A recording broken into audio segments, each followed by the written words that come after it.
you're at this school, you have admin who are on board with, let's have this good title that doesn't kind of put you in a box. You're with coaches that have a good growth mindset. So give us an idea, what else are you able to help your coaches with while you are there, right? Are you getting detailed into kind of some practice plans and some weekly layouts, things like that? So right now, I'm trying to trickle it. One thing I learned being an intern and eventually assistant for Cody Hughes, and I say learned, the approach I used worked. I didn't come into Madison Academy being gung-ho on, all right, day one, here's all the opportunities I see to get better, let's change it. I don't think that's the best way to go about trying to bring change. And I want to start by saying I don't think a ton of change needs to be brought to what they're doing, because they are growth-minded and they're already so far ahead of where a lot of people would currently be at or would normally be at. But I think the biggest first step in any of those plans is you need to, number one, provide value for those coaches. And number two, you need to help build trust and build relationships with those coaches. I've only been here for 2 months. If I spent these first 2 months saying like, all right, guys, here's everything we're going to change. I'm going to criticize your practice programs from top to bottom, and I'm going to tell you exactly what you need to change and what you need to do to be a better team.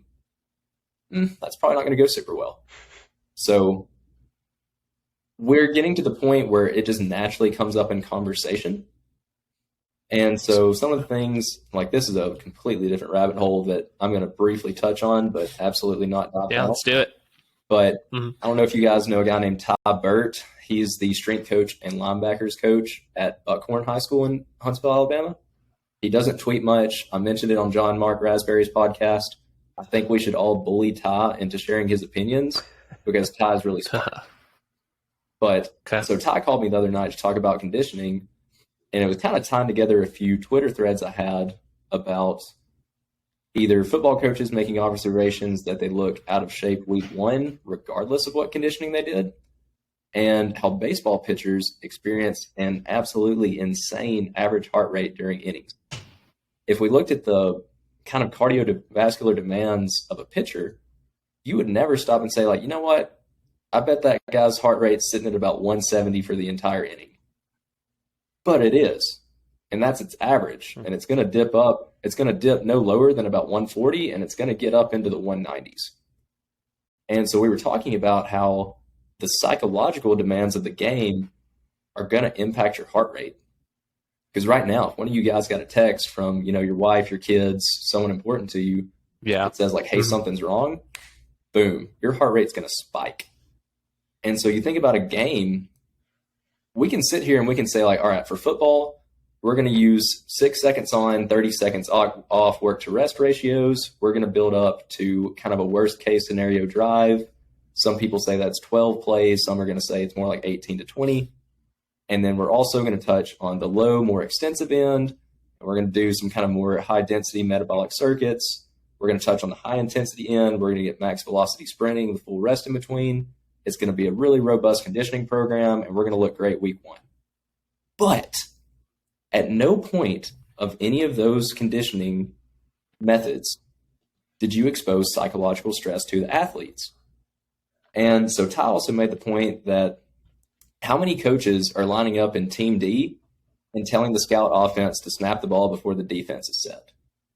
Those things all add psychological mental stress that you're not going to see in conditioning or in a normal practice. And so those are conversations that I'm kind of starting to have with the football coach about how, what if we just expose the players to chaos for maybe just 10 minutes a week in practice? Will that give us a jump going into week one, especially if we have freshmen playing that have never been exposed to that psychological stress and that big kind of like in the moment feeling that players experience? If you're 14 years old, you may not have ever felt that before. So if we start trickling that in now, does that give us an advantage come week one? So those are the type of conversations I'm having. My head basketball coach for the men's, he's been helping me run our middle school camps. And so me and him have gotten tons of time to talk, and we've had very similar conversations. And those are things that just come up naturally. I'm not really looking to critique practice designs there. We're just all looking to be the best we can. And so you're in an environment where everybody's always talking about how we get better. There's going to be tons of opportunities to talk about ways to get better.